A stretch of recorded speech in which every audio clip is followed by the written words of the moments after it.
오늘 제가 가지고 온 이야기들의 주제들인데요.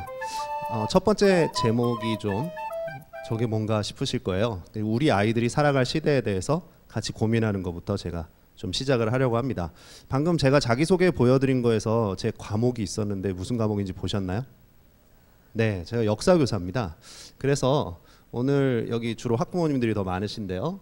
학부모님들이 이제 우리 아이들의 시대를 생각하실 때 먼저 과거부터 한번 역사 이야기를 좀 한번 시작으로 들어가 보려고 합니다.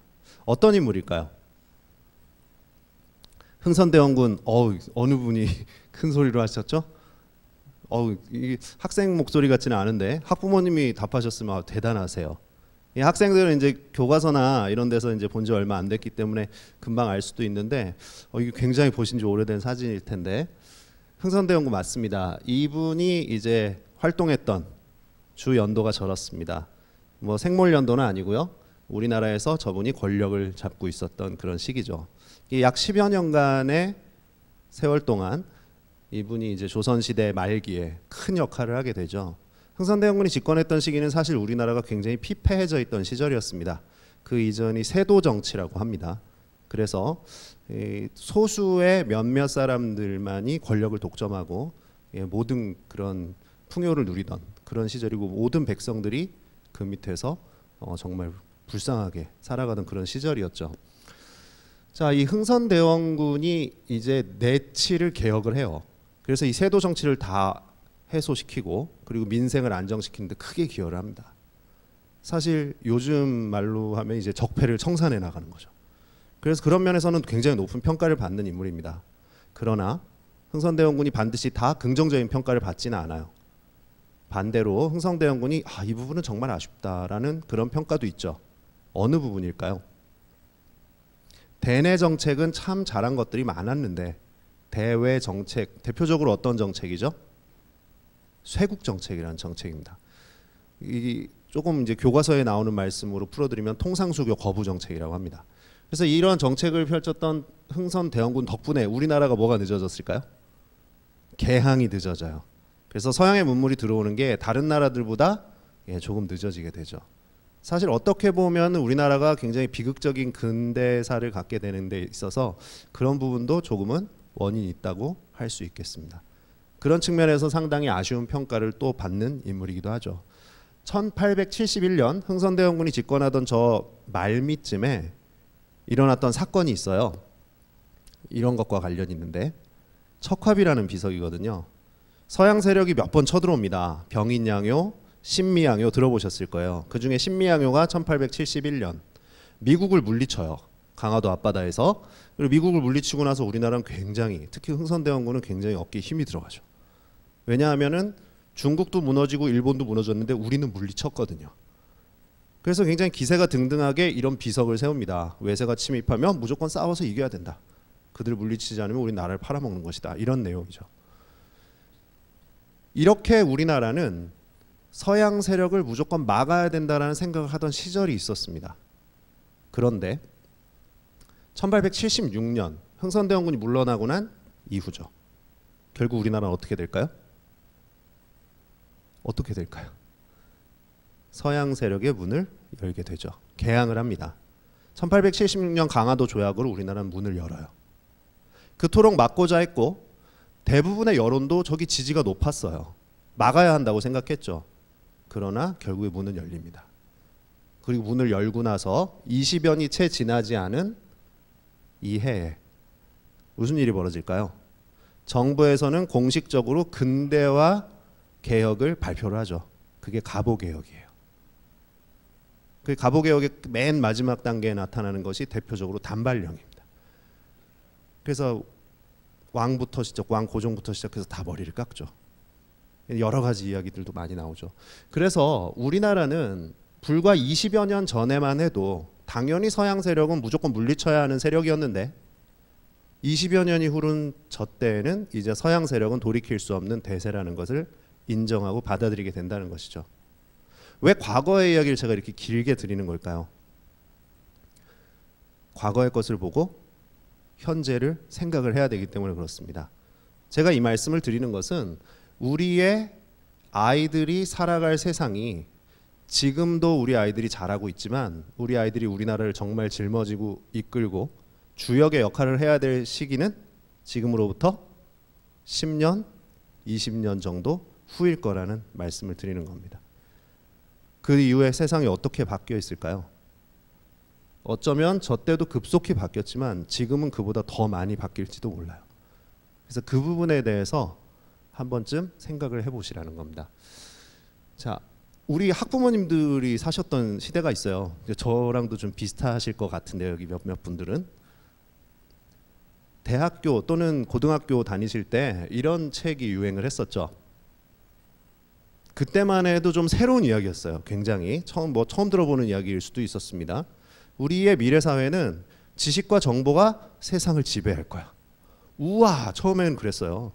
이게 미래학자 엘빈 토플러, 그렇죠? 미래학자가 이야기한, 저희는 처음 듣는 이야기였습니다. 그러나 지금은 어떻습니까? 이것이 당연한 것이고 일반화되어 있죠. 그래서 우리 학부모님들은 이 물결과 함께 사셨고요. 그리고 이거에서 한 단계 더 나아갔죠. 거대한 컴퓨터가 아니라 손 안에 들어온 컴퓨터를 가지고 우리는 이미 살고 있습니다. 이게 우리 학부모님들과 저의 세대가 아닌가 싶습니다. 우리 아이들의 시대는 어떨까요? 이미 너무 많이 잘 알려져 있죠.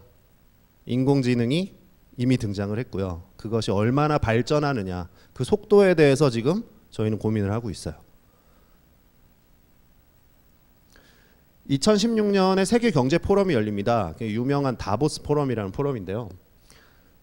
2016년이면 벌써 지금부터 만으로 따지면 한 3년 전이에요. 그래서 한 3년 전에 사람들이 모여서 이런 고민을 벌써 했습니다. 지금으로부터 약 5년 후에 일자리가 전 세계적으로 200만 개 정도 늘어나겠지만 700만 개 정도는 사라질 것이다. 이게 불과 5년 후를 걱정한 겁니다. 그러면 5년 후는 지금 거의 다가왔어요. 벌써. 이미 이게 진행되고 있겠죠.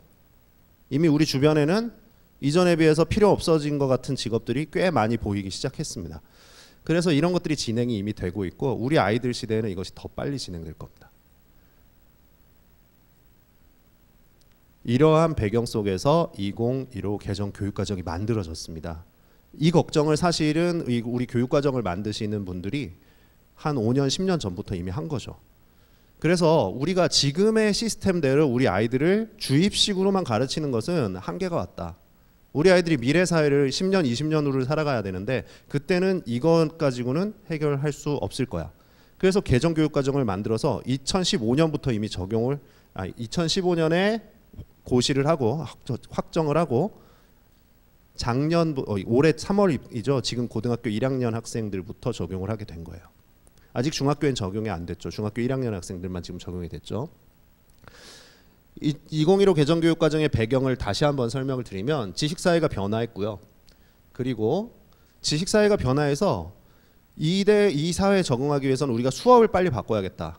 그런데 기존에 가르치던 수업만 얼른 바꾸려고 하니까 이게 잘 되지 않았어요. 그래서 수업을 바꾸기 위해서는 우리가 입시를 바꾸기 전에는 수업을 바꿀 수 없겠다. 무조건 문제를 풀이하는 그런 수업만 하고 있는데 어떻게 수업을 바꿀 수 있겠냐. 문제를 풀어야지 수업 시간에. 그렇죠? 그래서 입시를 바꾸면 수업을 바꿀 수 있지 않겠냐. 그런데 입시만 바꾸기도 쉽지 않았어요. 왜냐하면 고등학교 전체 교육과정이 새로운 입시 제도를 만들기에는 어려움이 있었죠. 그래서 교육과정부터 바꾸자 그래서 2015 개정 교육과정이 나오게 된 것입니다. 그래서 2015 개정 교육과정은 기존에 문제를 풀이해가지고서는 열심히 문제만 잘 푸는 아이들, 암기만 잘하는 아이들을 길러내는 그런 과정이 아니라 이러한 것을 목표로 두고 미래 인재는 바로 창의 융합형 인재다. 이런 인재를 우리가 길러내야겠다라는 것을 목표로 두고 개정 교육과정을 개발하게 되었죠. 그래서 기존에 지식을 암기만 하는 것은 이제 필요가 없다. 사실 필요 없죠. 지금 학생들 궁금한 게 있으면은 암기해서 알 필요가 없습니다. 바로 손 안에서 손가락만 움직이면 모든 지식이 검색되는 세상에 살고 있어요. 그렇기 때문에 앞으로는 이 학생들이 지식은 충분히 손 안에 많이 들어있는데 그 지식을 어떻게 활용할까에 고민을 하게 되는 거죠. 그래서 이 학생들의 머릿속에 지식을 쌓아주는 것이 아니라 이 지식을 어떻게 활용할 수 있는가, 이 부분을 길러주자라고 목표를 세운 겁니다. 그래서 학생들의 역량을 키우는데 2015 개정교육과정에 초점이 맞춰져 있습니다. 그럼 학생들을 어떻게 역량을 키우면 좋을까요? 바른 인성을 갖춘 창의융합형 인재가 목표인데요. 이 인재들이 되려면은 이러한 4가지 역량을 갖춘 사람이 되면 좋겠다. 그럼 구체적으로 이러한 사람들이 되기 위해서 6가지 역량이 필요한데 그 6가지 역량을 뽑아본 거죠. 그래서 하나씩 뽑아본 역량은 바로 이런 역량들입니다. 6가지 역량이 가만히 살펴보세요. 자기관리 역량이 맨 앞에 있습니다.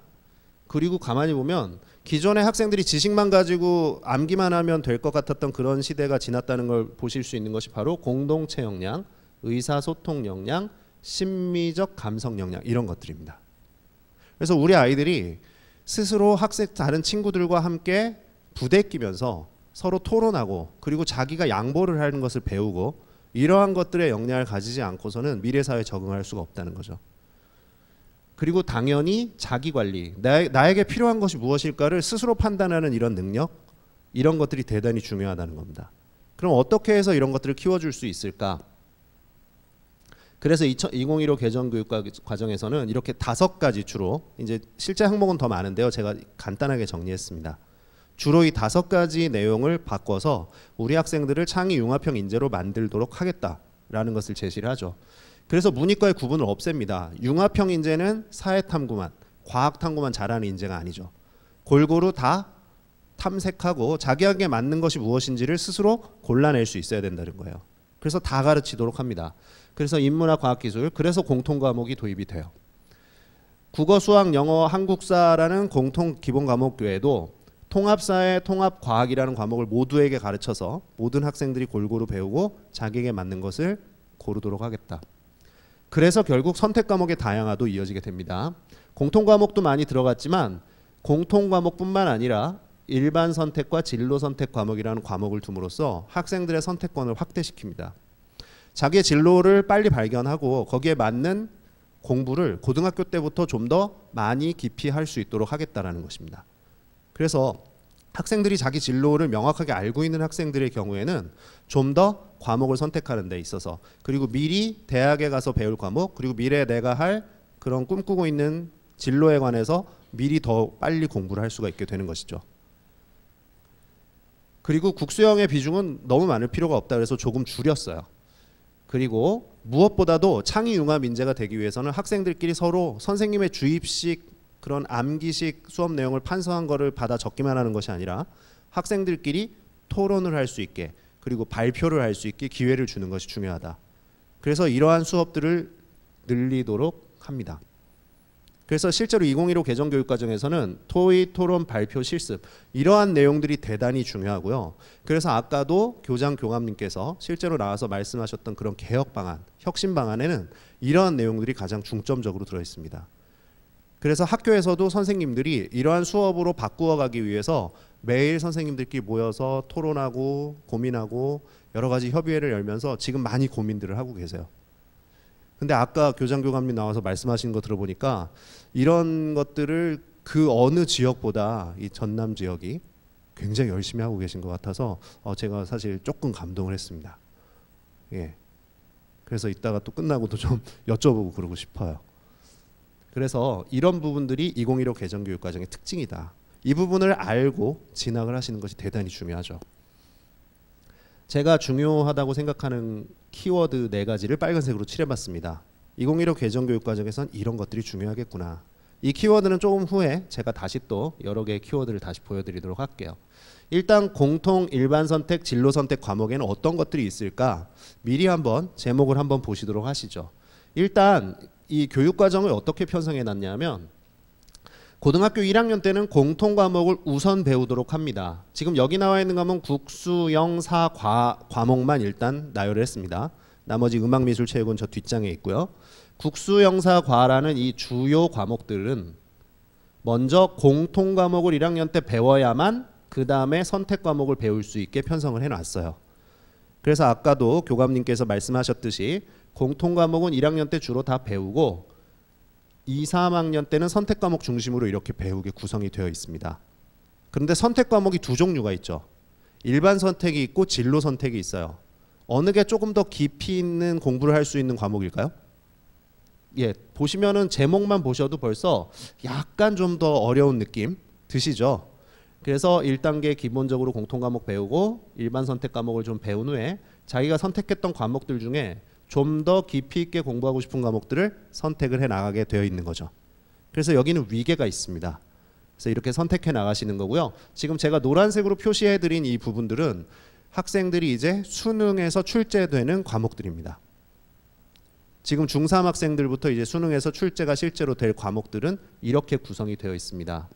그래서 일반 선택 과목에는 대부분 수능에 출제되는 과목들이 나와 있고요. 진로 선택 과목이지만 기하와 과학 2 과목의 경우에도 이번 수능에 포함이 됐죠. 그래서 선택해서 치를 수가 있게 되어 있다. 이렇게 이해를 하시면 되겠습니다. 그래서 여기는 고등학교 1학년, 고등학교 2, 3학년에 이렇게 선택으로 나뉘어져 있다. 그런데 다른 과목들은 조금 달라요. 국수형 사과는 1학년 때 공통 과목이 이렇게 있지만 요거는 이제 먼저 설명드리죠. 진로 선택 과목만 조금 특이하게 좀 구분해서 보실 것이 있는데요. 일반 선택과 진로 선택 과목의 또 다른 점 한 가지는 공통 과목과 일반 선택 과목은 상대평가, 즉 1등급부터 9등급 체제에 비율을 따져가지고 무조건 등급을 나누는 상대평가 체제로 가지만 진로 선택 과목을 선택했을 경우에는 성취도 평가로 성적을 낸다는 것입니다. 이것도 중3 학생들부터 지금 적용이 될 것들입니다. 그래서 성취도 평가라는 것은 절대평가라고 이해를 하시면 돼요. 그래서 A, B, C, D, E로 표현이 되는데 모든 학생들이 다 성취도를 만족시키면 모든 학생에게 A를 줄 수 있는 그런 평가입니다. 그래서 이거는 1등급부터 9등급까지 비율이 정해져 있지만 이거는 비율이 전혀 정해져 있지 않습니다. 그래서 어느 과목을 선택하느냐에 따라서 성적을 평정하는 방법이 달라진다라는 것을 좀 이해해 두실 필요가 있겠고요. 특히 아까도 말씀드렸지만 좀 더 깊이 있게 자기 진로와 관련해서 공부를 하는 부분이기 때문에 나중에 학생부 종합전형으로 대학을 갈 때 자기 주도 이게 전공 적합성에 맞는 이러한 평가를 받을 수 있어요. 뭐만으로도 그 과목을 선택해서 수강했다는 것만으로도 이 학생은 여기에 관심이 있었구나라는 것을 직접 평가를 받는다는 겁니다. 그래서 자기가 진학하게 될 관련된 학과의 과목들을 미리 들어놓는 것은 사실 듣는 것 자체로도 매우 중요하다. 그리고 그 과목이 30명이 됐든 10명이 됐든 소인수 과목이라 하더라도 성취도 평가로 나오기 때문에 모든 학생이 A를 받을 수 있기 때문에 걱정하지 않고 선택할 수 있는 과목이 되는 거죠. 다만 깊이가 좀 있을 수 있기 때문에 정말 관심을 가지고 선택해야 되는 그런 과목입니다. 자, 아까 말씀드렸듯이 체육, 예술, 음악미술, 그다음 음악미술과 같은 위상으로 연극이 도입이 됐어요. 학생들 창의 융합적으로 키우기 위해서는 종합예술 과목이 필요하다 그래서 도입된 과목입니다. 그래서 음악미술, 연극 같은 이러한 예체능 과목들 그리고 기술과정, 제2외국어 이런 교양 과목들이 있습니다. 이런 과목들은 공통 과목이 없죠. 그래서 이 과목들은 고등학교 1학년 때 배울 수도 있고 안 배울 수도 있습니다. 왜냐하면 선택을 하게 되면 배우는 거고요. 아까는 여기 고1, 고2, 3이었지만 여기는 1학년, 3학년 모두 1학년에 만약에 편성이 되었을 땐 1학년에서도 선택을 할 수 있습니다. 그리고 여기도 진로 선택 과목이 있어요. 이쪽 계열로 진학할 친구들 있죠. 이 친구들은 여기서 진로 선택 과목 역시 성취도 평가로 평가가 되겠습니다. 그래서 지금 이 표를 보시면 아시겠지만 공통 과목을 기본적으로 고등학교 1학년 때 주로 이수를 하게 되면 2, 3학년 때는 대부분 선택 과목 중심으로 가게 된다. 학생의 선택을 매우 강조하고 있다는 것을 아실 수가 있어요. 그래서 미리 자신의 진로를 아는 학생과 모르는 학생 차이가 있겠죠. 그래서 지금 교육부에서는 이미 학생들에게 중학교 때 자신의 진로에 대해서 고민해 볼 기회를 주고 있습니다. 그게 뭐였을까요? 자유학기제 모두 체험하셨죠? 자유학기제 모두 지금 적용을 받은 학생들입니다. 그래서 근데 이 자유학기제에 대해서 진로에 대한 고민을 해보는 그런 시간이라고 생각해 보신 분들이 많지는 않을 거예요. 우리 애를 왜 시험을 안 보지? 왜 공부를 안 시키지? 뭐 이런 걱정만 주로 하셨을 거라 생각이 들어요. 학생들도 사실은 그런 취지에 대해서 정확히 이해를 하는 학생들이 있을 수도 있고 없을 수도 있습니다. 그러나 지금 아직 고등학교에 진학하기 전인 한참 남았죠. 아직 지금부터라도 이런 진로에 대해서 고민을 하실 필요가 있어요. 자유학기제 다 지나간 것 같지만 사실은 경험을 다 했습니다. 거기서 자신의 진로에 대해서 이미 고민을 은연중에 했을 수도 있고요. 예, 그리고 많은 것들을 체험을 했어요. 그렇기 때문에 이전 세대가 중학교를 거쳐왔던 것보다는 자신의 진로에 대해서 그래도 조금은 더 고민해 볼 수 있는 그런 학생들이라고 생각이 됩니다. 그래서 이런 부분들 미리미리 좀 고민을 해보셨으면 좋겠습니다. 조금 전에 그 선택교과 중심으로 이제 간다고 말씀을 드렸는데, 아까 선택교과 중심으로 가다 보면은 대학에 갈 때 이런 전공 적합성을 이제 인정을 받을 수 있다라고 말씀을 드렸어요. 지금 제가 보여드리고 있는 것은 학생부 종합전형의 평가 요소입니다. 모든 대학이 다 똑같지는 않지만 대부분의 대학들이 이 네 가지 요소를 공통으로 놓고 있습니다. 여기 글씨가 너무 작아서 이 네 가지 분야를 제가 크게 띄워드렸습니다. 그 중에서도 가장 대학에서 점수 배분을 할 때 25점, 25점, 25점 이렇게 무조건 그냥 양대로 나누지 않거든요. 좀 더 배점이 높은 항목이 있어요. 뭘까요? 학생부 종합전형 이 네 가지 요소에서 배점이 가장 높은 항목 뭘까요? 전공 적합성입니다. 대부분의 학교들이 약 한 30%에서 35% 정도 서류평가에서 이 정도를 반영하는 대학들이 많아요. 그러면 나머지 뭐 인성이나 발전 가능성이나 이런 건 뭐 한 15% 이렇게 좀 낮은 경우가 있고요. 학업 역량은 보통 한 25%, 20% 또는 뭐 한 30%. 전공 적합성이 보통 가장 높죠. 그래서 이 전공 적합성에 있어서 평가 요소 세 가지를 제가 확대해 드리면 전공 관련 교과목 이수 및 성취도. 이수 자체를 높게 평가한다는 겁니다. 전공에 대한 관심, 선택 자체가 관심이죠. 전공 관련 활동과 경험, 선택 자체가 활동과 경험이에요. 그래서 과목 선택이 이렇게 원하는 학과를 진학하는 데 있어서, 특히 원하는 대학에 가는 데 있어서 평가 요소에서 이렇게 중요하다는 겁니다. 그래서 2015 개정교육과정 그게 뭐야 이러지 마시고, 아, 과목 선택이 중요해졌구나. 그러면 내가 진학하려는, 우리 아이가 진학하려는 학교에 그 과목이 개설되어 있을까 궁금하시죠? 대부분은 개설이 되어 있어요. 그러나 개설되지 않은 과목들도 있을 수 있습니다. 그럼 어떡할까요? 잠시 후에 제가 설명을 드릴게요. 어떤 과목을 선택해야 될지도 궁금하실 수 있습니다. 그래서 이미 교육부와 시도교육청에서는 이런 가이드북을 다 내놨습니다. 고등학교엔 이미 다 배포가 돼 있어요. 그래서 학생들이 고등학교 진학을 하면 1학년에 올라가서 이런 가이드북 다 받아보실 수 있죠. 그러면 이런 가이드북을 보시면서, 이거 지금 교육부 홈페이지에 가면 바로 다운받아 보실 수 있는 겁니다. 다 자세하게 나와 있어요. 예를 들어드리면 의학 계열을 진학하려는 학생들, 의학 계열에는 학과가 세 가지가 있습니다. 의예과, 수의예과, 한의예과. 그럼 이 세 가지 학과가 뭘 배우는지 이렇게 설명을 간단히 해주고요. 그리고 대학에 가서 의예과, 수의예과, 한의예과가 배울 실제 대학 커리큘럼입니다. 대학교 교과 과목들이죠. 이걸 소개를 해줘요. 대학교 가면 이런 과목들 공부해야 돼. 그러니까 고등학교 때는 이런 과목을 미리 선택하면 좋겠어라고 이미 가이드북에 나와 있는 거죠. 그래서 자신의 계열이 정해져 있는 학생들은 별로 그렇게 고민을 많이 할 필요 없습니다. 가이드북에 제시된 과목들 중심으로 선택을 해 나가시면 되는 거예요. 어렵지 않죠. 그래서 계열을 정하고 자신의 진로를 고민해 보는 것이 대단히 중요하다. 제가 2015 개정교육과정에서 강조하는 키워드들을 다시 한번 나열해 드리도록 하겠습니다. 이것이 중요해요. 근데 맨 앞에 있는 것들 중에 창의감 인재를 당연히 목표로 키우는데 이 역량이 중요하죠. 사실 나머지 키워드들이 모두 가능해지려면 이러한 선결 조건이 준비가 돼야 됩니다. 그래서 자기 관리가 가능한, 스스로 자기의 미래에 대해서 고민하는 그런 학생들은 이러한 것들을 시키지 않아도 알아서 해나갈 수 있는 역량을 이미 가지고 있는 거죠. 여기 있는 학생들도 마찬가지예요. 내가 나의 인생에 대해서 얼만큼 진지하게 스스로 준비하고 고민하느냐에 따라서 미래의 모습이 달라질 수 있다는 거죠. 이렇게 되기 위해서는, 이러한 것들이 키워지기 위해서는 개별 학교의 교육과정이 중요하겠죠. 내가 선택 과목을 고르려고 하는데 없으면 안 되잖아요. 그런데 없을 수 있습니다. 왜냐하면 학교에서, 하나의 고등학교에서 모든 과목을 다 개설할 수 없어요.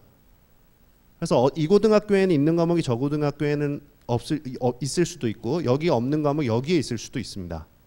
그래서 교육청과 교육부에서는 학교별로 거점형, 연합형, 이게 지역마다 명칭이 조금씩 다 달라요.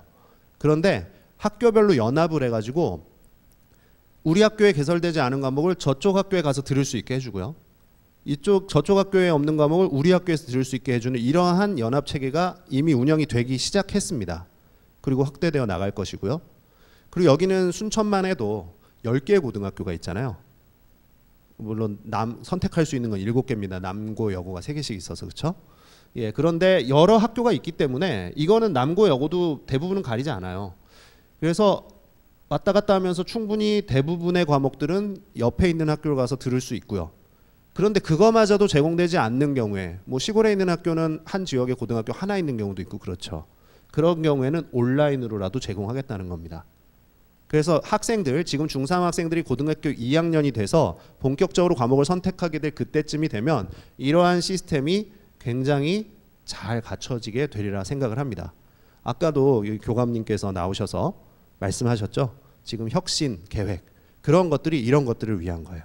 그래서 이런 것들을 체계적으로 앞으로 갖춰 나가시리라고 생각을 하고요. 이런 것들이 잘 갖춰지게 되면 학생들의 교과 선택은 실제로 다양화가 가능해집니다. 이것이 가능해지면 이제 이러한 선택을 다양하게 하기 위해서 전제 조건들이 필요하게 되거든요. 그래서 이번에 사실 2022 개정교육과정, 즉 중3 학생들이 대학에 갈 때 적용될 개정교육과정에는 이러한 내용들이 담겼어야 해요. 이게 무엇이냐? 고교학점제라는 건데요. 고교학점제는 되게 간단합니다. 대학교에서 과목 수강 신청해 보셨죠? 대학교 나오신 학부모님들, 예, 수강 신청하는 거랑 똑같습니다. 내가 원하는 과목 그냥 골라서 듣는 거예요. 지금 고등학교는 이렇게 완벽하게 100% 수강 신청하는 시스템은 아닙니다. 일부 과목들이 조금 이렇게 묶여 있죠. 그러나 이러한 학점제가 실시가 되면 이제 완전히 수강 신청제, 무학년제로 넘어가게 되는 거죠. 근데 이것이 왜 필요하냐? 아까도 말씀드렸지만 진로 선택 과목, 이쪽에 있었던 거 기억나시죠? 진로 선택 과목을 선택할 때는 진로를 선택하는 학생들이 숫자가 10명이 안 될 수도 있어요. 한 학교에 10명이 안 되는 학생들이어서 수업을 개설을 하면 기존의 상대평가 시스템을 가지고는 성적 내기가 어려워지게 됩니다. 10명이서 등급을 나누면 1등급이 1명이 못 나올 수도 있죠. 그렇기 때문에 어쩔 수 없이 이렇게 학생들이 선택을 과목을 많이 하게 되고 이러한 수강 신청을 직접 하게 되는 상황이 벌어지면 할 수 없이 내신은 모두 아까와 같이 상대평가 따로 절대평가 따로 나누는 것이 아니라 모두 절대평가인 성취평가로 갈 수밖에 없습니다. 그래서 이러한 것들이 받쳐줘야 되는 거고요. 그리고 문제는 수능에 있어서도 선택 과목이 다양해져요. 수능 선택 과목이 다양해지면 학생들끼리 공정한 경쟁이 가능할까요? 어떤 학생은 생활과윤리를 시험을 받고 어떤 학생은 한국지리를 시험을 봤는데 두 학생의 성적을 똑같이 줄 세울 수 없겠죠. 선택 과목이 다양해진다는 것은 수능에서도 절대평가가 요구된다는 걸 뜻합니다. 그게 오히려 공정해진다는 거죠. 그래서 수능 절대평가 이야기가 나오는 거고 학점제 이야기가 나오는 거고 내신도 절대평가로 가야 된다는 이야기가 나오는 겁니다. 그래서 이번 2022 개정교육과정에 이러한 부분들이 사실은 논의가 됐었어야 되는데 이것들은 지금 아직 제대로 다 반영이 안 됐습니다. 그럼 이번 2022 개정교육과정은 어떻게 만들어지게 되었을까요? 이 개편 방안에 대해서 이제 같이 한번 나눠보도록 하겠습니다. 이 2022 개정교육과정은 지금 중3 학생들이 고등학교에 입학하는 시기부터 본격적으로 적용되는 그런 과정입니다. 100% 중3 학생들에겐 다 적용되고 그리고 중2, 중1 학생들까지 그대로 똑같이 적용될 그런 내용입니다. 그래서 여기 중학교에 자녀를 가지고 계신 학부모님들께서는 잘 보시면 되겠어요. 총 4개 분야 10개 과제를 가지고 발표를 했는데요. 겹치는 내용들도 좀 있고요. 같이 하나씩 들어가서 살펴보시도록 하시죠. 과제 1번에서는 일단 첫 번째 정시 비율에 대한 이야기를 했어요. 이것이 가장 사실 언론에서는 뜨거운 이슈였죠. 그래서 정시를 30%로 늘린다고 하니까 지금 실제로 수시와 정시의 비율은 올해 고3 학생들이 수시가 76.2%입니다. 그래서 사실은 정시가 거의 20%, 그러니까 정시에서 예체능 계열 전형을 빼버리면 정시 수능 전형만으로 선발하는 학생이 20%예요. 딱. 그러니까 이거를 마치 30%로 늘린다 그러면 한 10% 정도 늘어나는 것처럼 보이지만 사실은 그러냐 확인을 해봐야 된다는 얘기죠. 그래서 그거를 오늘 같이 좀 한번 확인해 보시겠습니다. 30% 이상을 권고를 했는데 문제는 교과 전형이 30% 이상인 대학은 정시를 30%를 안 만들어도 된다고 했어요. 그래서 여기에 예외가 되는 학교들이 꽤 많습니다. 이미 교과 전형 30% 이상인 대학이 굉장히 많거든요.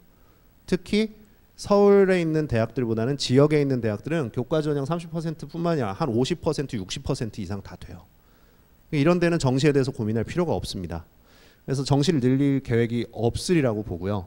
지원 사업에 연계를 시키겠다라고 발표를 했어요. 그러면 실제로 지원 사업에 연계를 받는 학교들만 바꾸려고 하겠죠. 왜냐하면 대학 입장에서 정시 전형을 늘리는 것은 학생을 다 채우지 못하는 그런 모험을 해야 되는 굉장히 위험한 일입니다. 그래서 대학에서 정시 늘리는 것 자체를 좋아하지 않아요. 그거는 맨 위에 있는 대학부터 저 맨 아래에 있는 대학까지 다 똑같습니다. 그래서 자기 조건에 맞지 않으면 정시를 늘릴 필요가 없다는 거죠. 그럼 지원 사업에 연계된 대학은 몇 개일까요? 전국에 지금 35개 대학입니다. 그럼 이 35개 대학 중에 지원 사업을 받고 있는 대학, 연계된 대학인데 그 중에서도 교과 전형 30% 이상 대학 빼고 그리고 나면은 17개 대학밖에 남지 않는다는 거죠. 그럼 17개 대학에서만 정시를 30% 맞춰야 되는데 그 대학들 정시 비율이 어떤가를 봐야 되는 겁니다. 그럼 서울권 주요 대학을 가서 좀 보시죠. 이게 이제 서울권에서 지금 수능 전형 비율이 30%가 되지 않는 대학들의 그런 수치입니다. 안 되죠. 여기는 여기는 굉장히 적네요. 그런데 이 대학들이 그럼 30%로 지금 맞춘다라고 치고 그럼 몇 명이 늘어나게 될까를 계산을 해본 거예요. 그럼 몇 명이 늘어나는 이 정도 인원을 늘리면 이 대학들이 30%를 맞출 수 있답니다. 그럼 총원을 합치니까 몇 개죠? 몇 명이죠? 2,000명이 늘어나요. 2,000명 늘어나는 겁니다. 실제로. 그럼 저렇게 저 정도 늘어날 가능성이 있는데 정시가 작년 고3과 올해 고3 정시가 몇 명 줄어들었을까요? 1년 만에 10,000명 넘게 줄어들었어요. 이미 1년 만에 10,000명이 넘게 줄고 있는데 2,000명 늘어난다고 발표한 겁니다. 그러니까 실제로 정시는 늘어나지 않는다. 조금 늘어난다. 아주 약간 미미하게 늘어날 것이다라는 겁니다. 그것도 서울권 주요 대학에서 요 정도 인원씩 늘어날 겁니다. 그래서 사실은 이게 정시 전형 30% 확대라고 발표는 했지만 실제로는 변한 게 없다라고 생각하시면 돼요. 왜냐? 기존에 이미 고등학교 2학년까지 지금 인원이 비율이 다 발표가 되어 있는데요. 그 비율이 이미 30%에 거의 다 육박을 합니다. 그래서 지금하고 바뀔 게 별로 없다라는 거죠. 그래서 자꾸 이것 때문에 정시가 늘어날 거니까 수능에만 좀 더 투자를 해야 된다라고 주장하는 것들은 근거를 제시를 하라고 하셔야 돼요. 근거를 가지고 생각을 하셔야 됩니다. 그 말씀만 들으시면 안 돼요. 그래서 크게 변하는 거 없다. 지금과 비슷하다. 그래서 수시는 여전히 그럼 정시 30% 다 채운다고 하더라도 수시는 여전히 70% 정도 될 것이다. 라는 생각을 하셔야 되는 거죠. 과제 2번을 보시면 대학 자율화대 최저학력 기준입니다. 이거는 지금 대충 보시면 알겠지만 지금과 큰 차이가 없어요. 이것도 거의 그대로 가는 겁니다. 왜냐하면 기존에도 자율로 하게 해주었던데 재정 지원과 연계했어요. 그래서 과도하게 하지 않도록. 그래서 이것이 거의 그대로 가는 거고요. 다만 최저 등급을 지정할 때는 과목별로 지정을 합니다. 수능 과목별로. 그런데 수능 과목 선택이 중3 학생들, 지금 여기 학생들이 가서 보게 될 수능은 과목 선택이 되게 다양해졌어요. 그래서 그 어떤 과목을 선택하느냐에 따라서 최저를 특정 과목을 지정을 해버리면 그 과목을 선택하지 않은 학생은 그 학교에 갈 수 없게 된다는 거죠. 그래서 그런 부분들 또는 최저 과목을 어떻게 선택했느냐에 따라서 난이도가의 차이가 있어서 최저 등급 맞추는데 유불리가 차이가 좀 많이 나게 될 것이다. 이런 부분들을 조금 고민해 볼 필요는 있다는 겁니다. 큰 변화는 없다. 그 다음에 수능 체제를 좀 바꿨습니다. 어떻게 바뀌었는지 보시죠. 국, 수, 탐 이 세 과목을 모두 선택 과목을 두게 되었는데요. 독서 문학은 필수고요. 수능 과목에서 화법과 작문, 언어와 매체 중에 2개 중에 하나를 택해서 3과목을 보게 되어 있습니다. 수학, 수원, 수투 공통 필수고요. 확률과 통계, 미적분, 기하 중 3개 중에 하나씩 택해서 역시 3과목을 선택해 보게 하고 있고요. 그 다음에 탐구에서의 변화가 있죠. 원래는 인문계열은 사회탐구, 자연계열은 과학탐구 중에서 2과목씩 고르게 되어 있었습니다. 그런데 이제 중학교 학생들은 나중에 수능을 볼 때 사탐, 과탐 구분 없이 전체에서 2과목을 무조건 택하면 됩니다. 자, 그런데 이 3과목을 이렇게 선택으로 해놓다 보니까 과목의 조합이 몇 개? 과목의 조합이 모든 학생들이 102개 조합이 나타나게 된다는 거죠. 자, 수능이 그동안 공정하다라는 말씀들을 많이 하셨어요. 자, 수능이 공정하다는 것은 한 줄로 줄을 세우기 쉽기 때문에 공정하다고 말씀을 하시는 거잖아요. 그런데 과목 선택이 102개로 다 다르게 쪼개지는데 이것이 과연 어떨까요? 그러면 한 줄로 세울 수가 있겠죠. 있기야. 점수로 세울 수는 있겠죠. 그런데 선택한 과목이 다 다르고 난이도가 다 다른데 실제로 이거를 공정하다고 할 수 있을까요? 이런 부분들은 고민해 보실 필요가 있다는 거죠. 그래서 학생들이 지금 이 학생들이 대입을 가서 수능을 볼 때는 아마 정시 전형이 배치표나 이런 여러 가지 면에서 다소 복잡해질 가능성이 꽤 큽니다. 그래서 이 선택 과목이 사실은 정시 30%라는 그 표현에 묻혀가지고 잘 드러나지 않았는데 이 부분들이 조금 현직 교사들이 봤을 때는 다소 좀 아쉬운 그런 부분들이 되기도 합니다. 과목 선택에 따른 유불리가 크게 나타날 수 있습니다. 이런 부분들 참고하시고요. 수능 평가 방법과 EBS 연계율 과제 4번 5번입니다. 같이 보시죠. 국수탐은 상대평가 유지, 영어 한국사는 지금도 계속 절대평가 유지 그대로 갑니다. 한 가지 바뀌었습니다. 제2외국어 한문이 원래 상대평가였는데 절대평가로 전환이 됐죠. 그래서 제2외국어 한문은 그동안 탐구, 사탐, 과탐 한 과목을 대체해주는 과목으로 많이 쓰였어요. 그래서 최상위권 학생들은 무조건 제2외국어를 일단 한번 보고 점수가 잘 나오면은 대체하는 과목으로 활용을 많이 했죠. 그런데 탐구는 상대평가로 유지되고 제2외국어가 절대평가로 전환됨으로써 제2외국어가 탐구를 대체해 줄 가능성이 사라지게 됐습니다. 그래서 아마도 많은 대학들은 제2외국어를 탐구 과목으로 대체해 주는 것이 사라지게 될 겁니다. 그렇게 되면은 제2외국어가 학생들의 선택률이나 이런 선호도는 많이 떨어질 수 있게 되겠죠. 그런 변화가 있고요. 자, EBS 연계를 보시죠. 70에서 50%로 줄였어요. 너무 과도하다 그러니까 줄인 거예요. 그래서 연계 교재라고 나와 있는 이상 EBS를 포기할 수는 없고요. EBS 교재 중심으로 해서 다양한 응용력을 기르는 그런 노력들이 필요하리라고 생각이 듭니다. 지금 이거는 한눈에 보여드리는 건데요. 파란색으로 표시해 드린 거는 절대평가입니다. 국어 선택 과목 이렇게 있고요. 수학 3과목 중에 선택, 그 다음에 탐구는 총 사회 9과목, 과학 8과목 전체 17개 과목 중에 2개 택하는 이러한 변화가 나타났다. 이해를 하시면 되겠습니다. 어렵지 않죠? 예, 그래서 이렇게 이해하시면 되고요.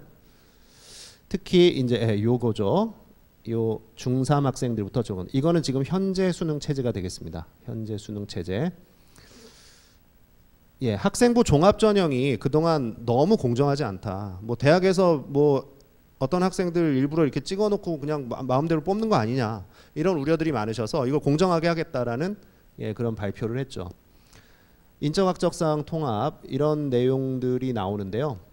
수상 경력을 지금은 수상 경력 정말 많은 학생들은요 300개 뭐 이런 학생들도 있어요.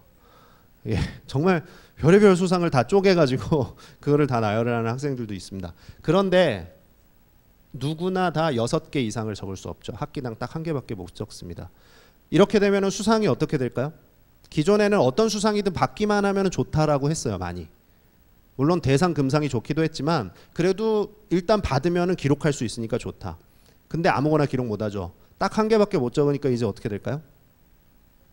예, 그렇죠. 대상, 금상 이 등위에 집중하는 경향이 강해지게 될 겁니다. 학생들의 아마 수상 경쟁이 대단히 치열해지게 될 것 같아요. 그래서 이런 부분들 자율동아리를 그동안에는 학생들이 동아리를 막 4개, 5개씩 하는 친구들도 있었습니다. 동아리를 많이 하는 게 좋다 그러니까. 그런데 이제 학년당 1개밖에 안 되고 글자도 30자밖에 안 돼요. 우리 동아리 제목밖에 거의 못 쓰는 거죠. 그럼 자율 동아리 하지 말까요?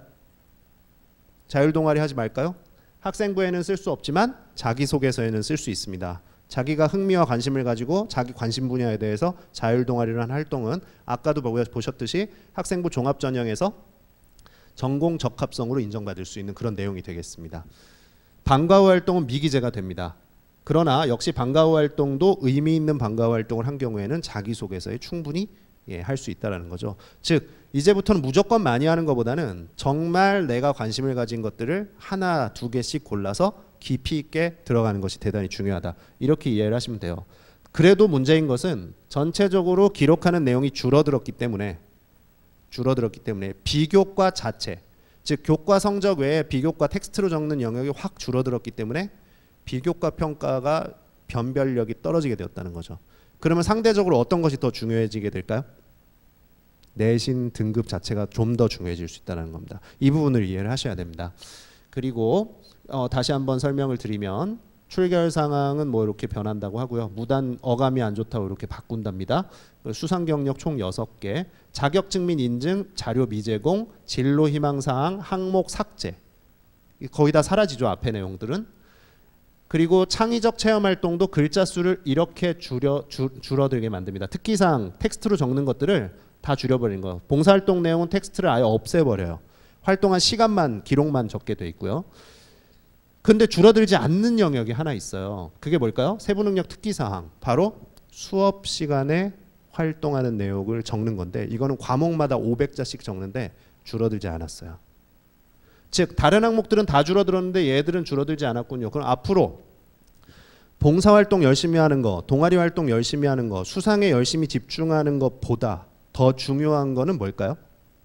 수업 시간에 활동하는 겁니다. 그리고 수업을 어떻게 바꿔가고 있죠? 고등학교에서 토론, 참여, 발표 이런 것들입니다. 그래서 이런 것들이 앞으로 학생부 종합전형에서 주평가 요소로 등장을 하게 됩니다. 지금도 세부능력 특기사항은 중요하지만 앞으로 그 비중은 더 크게 늘어나게 될 겁니다. 그리고 내신 등급. 그렇죠. 어느 부분에 좀 더 집중해야 될지를 잘 생각을 하셔야죠. 독서 활동도 줄어들지 않았어요. 500자를 적을 수 있고요. 과목별로도 250자를 적을 수 있는데 책 제목만 적기 때문에 수백, 수천 권을 기록할 수 있습니다. 책 많이 읽으실수록 좋겠죠. 근데 실제로 읽으셔야 돼요. 행동 특성 종합 의견이 1000자에서 500자로 줄어듭니다. 즉 비교과 활동의 모든 영역은 줄어드는데 교과 학습과 독서 활동만 줄어들지 않고 남아 있군요. 이 부분들을 좀 기억하시면 좋겠고요. 과제 6번 창체 특기사항 글자 수 줄어든 거 제가 다시 한번 표를 만든 겁니다. 좀 전에 보셨죠? 봉사활동 특기사항은 사라지고요. 나머지는 거의 절반씩 줄어듭니다. 행동 특성 종합 의견도 1000자에서 500자. 그래서 총 글자 수가 절반 정도로 줄어들게 된다는 거. 자, 이거는 대학 선발이 투명하지 않은 것 같다. 그래서 자기소개서 학생들 부담 좀 줄여주자. 1, 2번 통합시켰고요. 3, 4번 800자. 제가 봤을 때는 지금 자기소개서 분량보다 이게 좀 더 적당한 것 같아요. 학생들에게 한 항목이 줄어서 부담이 조금 더 줄었으리라고 생각을 합니다. 교사 추천선 폐지시키고요. 평가 기준 공개하고 회피 제척 의무화시키고 외부위원 참여시켜서 공정성을 높이겠다. 다 까서 보여주겠다라는 겁니다. 그래서 학부모님들의 어떤 의구심 풀어드리겠다라는 거고요. 전형 명칭을 표준화시켜서 좀 더 이해하기 쉽게 종합전형이면 종합, 교과면 교과 편하게 나눠드리겠다라는 거고요. 이런 정보들을 좀 더 많이 공개해드리겠다. 설명회도 좀 더 많이 열어드리고 사실 지금 다 하고 있는 것들입니다. 그런데 이제 기회가 좀 더 많아지시리라고 생각을 합니다. 대학별고사가 좀 문제가 있다. 그래서 면접과 적성 논술입니다. 면접에서는 이게 면접에서 혹시 좀 부정이 있는 거 아니야? 그래서 블라인드 면접, 학생의 수험번호, 이름, 출신 학교 이런 것들을 가리고 보는 거죠. 이미 올해부터 실시하는 대학들이 많아요. 그래서 이미 많이 실시가 되었고 더 확대될 겁니다. 수시 적성고사는 아예 폐지시키고요. 논술 전형은 줄인다는 거죠. 근데 적성고사 논술이 줄어든다는 것은 생각을 해보시는 것이 필요합니다. 뭐냐 하면 수시 전형에서는 학생부 전형과 적성 전형과 논술 전형 이 세 가지가 있었어요. 크게. 그런데 수시와 논술이 사라지면 뭐만 남죠? 학생부 전형만 남게 됩니다. 즉 수시 전형은 학생부 전형, 즉 내신 가지고 대학 가는 전형이 주로 남게 되는 거고요. 그리고 정시 전형은 무슨 점수만 가지고? 수능 점수만 가지고 가는 수능 전형으로 남게 되는 겁니다. 즉 여러 종류였던 전형이 내신 전형과 수능 전형으로 갈라지게 되었다. 이것은 양극화가 이제 좀 더 양쪽에 쏠림 현상이 심해지게 될 거다. 특히 수시에서 내신만 가지고 가는 것이 아니라 적성고사 잘 보면 논술부 잘 보면 갈 수 있는 기회가 이렇게 있었는데 내신을 한번 망친 학생들이 갈 수 있는 이 기회는 수시에선 사라지게 되는 거죠. 그래서 수시에서 내신이 좋지 않으면 결국에는 뭘로밖에 갈 수가 없어진다? 정시로밖에 갈 수 없어진다. 수능으로밖에 갈 수 없어진다는 겁니다. 이게 다양성이 줄어들면 마치 간단해져서 좋은 것 같지만 내신을 한번 망친 학생들에게는 기회가 줄어들게 되는 거죠. 그 부분들도 좀 이해를 하실 필요가 있겠습니다. 그리고 이제 고교 교육을 바꿔 나간답니다. 왜냐하면 아까 2022 개정교육과정에 바꿨어야 되는데 못 바꾼 것들이 있었죠. 이제 차차 해 나가겠다는 거예요. 그래서 지금 보시면 1단계, 2단계, 3단계 학점제를 도입하겠다는 겁니다. 갑자기 도입하기에는 너무 급작스러우니까 연착륙을 시키겠다는 건데요. 지금 보시면 초등학교 3학년이 고등학교 입학할 때 본격 시행됩니다. 그래서 초등학교 자녀까지 가지신 학부모님들께서는 이 부분 같이 참고하시기 바래요. 제가 이거 일부러 같이 보시라고 정리를 해드린 겁니다. 그러니까 찍으셔서 옆에 다른 학부모님들도 좀 가서 보여주시고요. 이렇게 아마 되리라고 예상을 해보는 겁니다. 지금 발표된 내용 가지고. 지금 여기 앉아있는 학생들은 다 여기에 해당되죠. 다른 것들은 보실 필요 없어요. 2022 대입제도 개편 지금까지 설명드린 거 그대로 다 적용되고요. 진로 선택 과목에서 아까 성취평가제가 적용될 것이라는 거 요거 정도만 기억을 하시면 돼요. 그래서 이런 것들이 이제 중학교 지금 1학년 학생들까지는 적용될 것이다. 그리고 초등학교 4, 5, 6학년들 2단계 학점제가 부분 도입되고요. 그 다음에 3학년 학생들부터는 본격 시행 이렇게 이해를 하시면 되죠. 성취평가제는 그럼 어떻게 하는 것이냐? 지금은 무조건 모든 과목이 이렇게 표기가 됩니다. 그래서 1등급부터 9등급까지 무조건 비율에 따라서 수강자 수 전체의 비율에 따라서 등급이 그대로 상대평가로 매겨집니다. 그래서 무조건 그 비율에서 벗어나면 등급이 무조건 떨어지는. 그런데 여기는 다르죠. 표준 편차를 없애버리고요. 학생의 위치를 등급 자체로 표시를 합니다. 여기서 A가 많을 수도 있고 100%일 수도 있고 C가 100%일 수도 있죠. 학생들의 성취한 학생들이 얼마나 되느냐에 따라서. 근데 이 학생이 만약에 이런 상황에서 A를 받았다면 학생의 위치가 확인이 되죠. 아, 이 학생은 30% 정도 안에 드는 학생이구나라는 것을 알 수 있는 겁니다. 뒤에 비율을 표시해 주기 때문에 그렇습니다. 그래서 이런 방식으로 이제 진로 선택 과목은 표기가 될 겁니다. 진로 선택 과목만 이렇게 표기하는 거죠. 다른 공통 과목이나 일반 선택 과목은 이렇게 표기됩니다. 그래서 중학교 1학년 학생들까지는 이렇게 적용이 될 거고요. 요 두 개가 바뀌는 거죠. 고교 체제를 개편한대요. 그래서 주로 자사고나 특목고, 특목고 중에서 이제 저기 앞에 있죠. 자사고, 외고, 국제고는 이제 없애는 추세로 간다는 겁니다. 그리고 특목고 중에서는 주로 과학고나 예체능 계열 고등학교만 남겨놓고 이러한 학교들은 다 일반고를 만들겠다는 거예요. 그런데 그 일정을 1단계, 2단계, 3단계 발표를 했는데 2020년 하반기에 개편 방안을 마련할 예정이랍니다. 즉 이거는 뭘 뜻하냐면 지금 중학교 1학년 학생들이 고등학교 입학할 때까지는 못 바꾼다는 얘기예요. 그래서 지금 중학교 1학년 학생들까지는 지금의 체제대로 계속해서 고입이 실시될 것이다. 이렇게 이해를 하시면 됩니다. 여기 순천 지역 같은 경우에는 평준화 지역이기 때문에 전기고의 과학고등학교를 지원한 학생은 1단계 지원해서 자사고, 외고, 국제고를 쓸 수도 있고 또는 일반고를 쓸 수도 있죠. 그래서 1단계 지원해서 여기를 활용을 하게 되고요. 근데 아까 1단계에서 80% 정도가 배정이 다 된다고 하셨어요. 그래서 자사고, 외고, 국제고를 지원했다 떨어진 학생들은 자기가 원하는 학교에 갈 가능성은 매우 줄어들 가능성이 큽니다. 그래서 신중하게 선택을 하셔야 되리라고 생각을 하고요. 그리고 나머지 학생들은 추가 배정 7단계까지 배정을 하죠. 그 다음에 추가 선발을 통해서 다 메꿔 넣게 됩니다.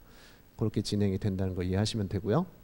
자, 그럼 우리 학생들 어떻게 대학을 가면 좋을지 이제 마무리를 좀 해보도록 하겠습니다. 지금 각 지역별로 전형 종류를 제가 좀 나열을 했는데요. 서울 지역과 인천 지역을 보시면 지금 빨간색으로 표시된 학생부 종합전형이 대세를 이루고 있습니다.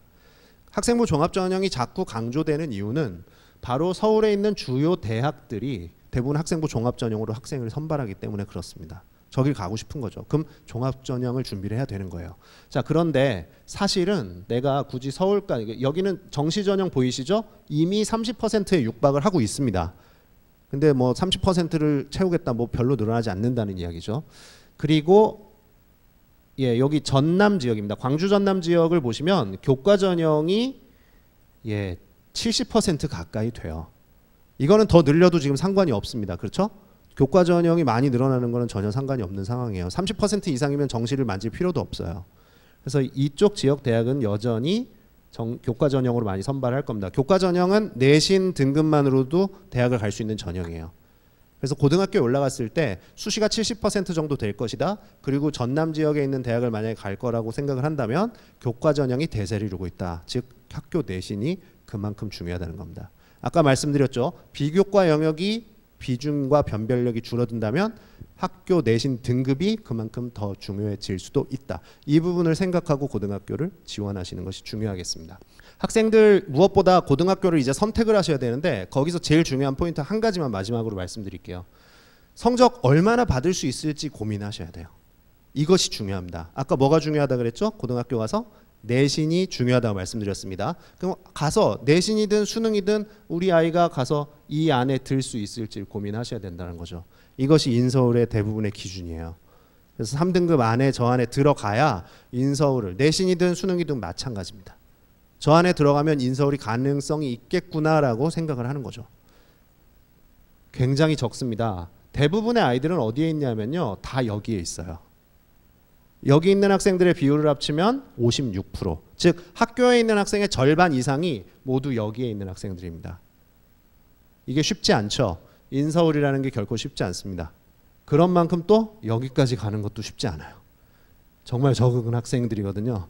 예, 근데 여기도 있어요, 학생들이. 그래서 우리 아이가 이 고등학교에 진학했을 때 내신을 과연 얼만큼 받을 수 있을지 고민하면서 학교를 선택을 해보시는 것도 좋겠다라는 말씀을 드리면서 오늘 마치려고 합니다. 제가 마지막으로 드리는 글은 아까 흥선대원군 말씀 처음 드렸는데요. 흥선대원군 내치는 정말 성공적으로 해낸 그런 군주는 아니었죠. 그런 권력자였습니다. 그러나 예, 그가 시대를 보지 못했던 그런 실수를 우리 아이들의 미래를 생각을 하시면서 당장의 나무보다는 큰 숲을 보시는 그런 학부모님들 그리고 여기 온 학생들이 되었으면 좋겠습니다. 감사합니다.